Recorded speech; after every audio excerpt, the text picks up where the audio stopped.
When it comes to trying to get a more professional looking image with a mirrorless camera, there are 3 things that you could be doing today to maximize the quality of the image that you are capturing with your mirrorless camera. In this video, we'll be using the Canon R6 as an example to demonstrate how to get a more professional image from your camera. Let's get started.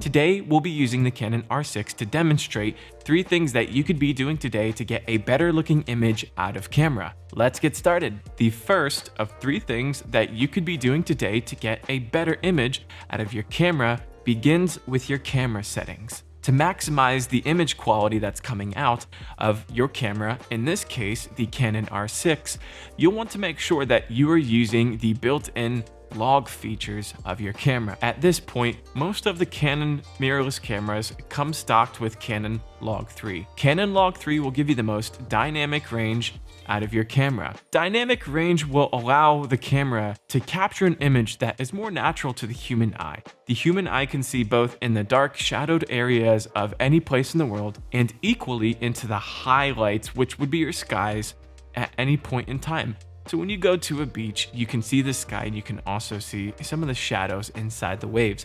Cameras have to distinguish between one or the other, but not both. So the higher your dynamic range, the more natural your image will look.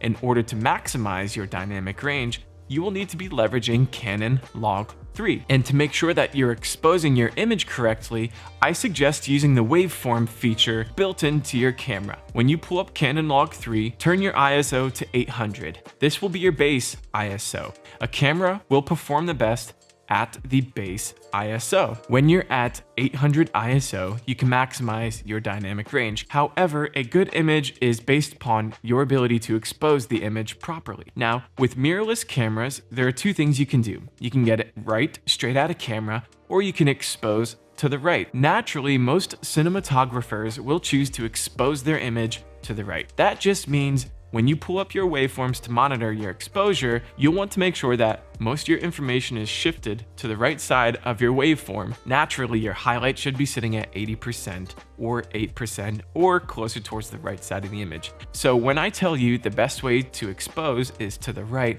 that just means your light meter should ever so slightly be reading to the right, just by a half or 1 stop. The second thing you could be doing today to maximize the quality of the image happens in production. So the second thing you could be doing today is mastering your skill set on lighting, composing, and telling a story with your camera. Now, the image you're looking at right now, I'm leveraging in a studio with many lights. That's why the image can give you something clean and professional.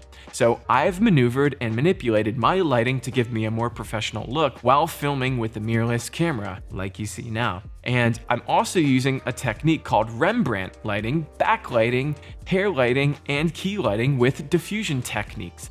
That's why the light looks the way it does now, because I'm leveraging a culmination of all these techniques to give you the image you're seeing right now. All that was left to compose my shot and tell a story.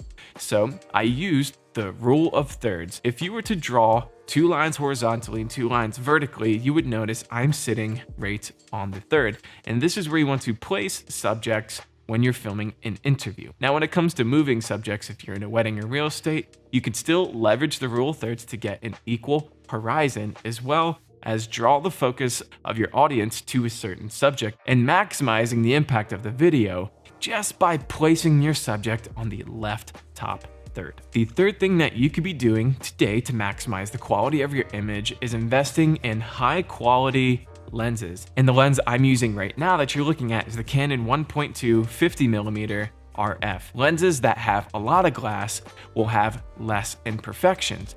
And that's because the more glass that's inside of the lens, the more that these imperfections are being adjusted and accounted for. To maximize the quality of the image that you're producing with your mirrorless camera, you will need to be leveraging high quality lenses.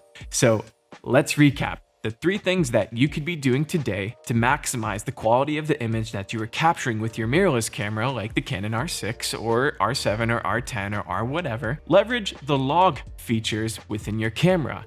And in this case, Canon log 3 with an ISO of 800 while exposing to the right, and monitoring your exposure with your waveform tools. The second thing will be your skill set. The best investment you can make is investing in yourself, so I suggest investing in learning how to manipulate light, how to use the rule of thirds to compose a shot, and then how to follow the 5 steps of storytelling from the hook, introduction, rising action, climax, falling action, and resolution in order to not only catch your audience's attention, but keep it and then call them to action. That's all for me. I hope you found this video helpful.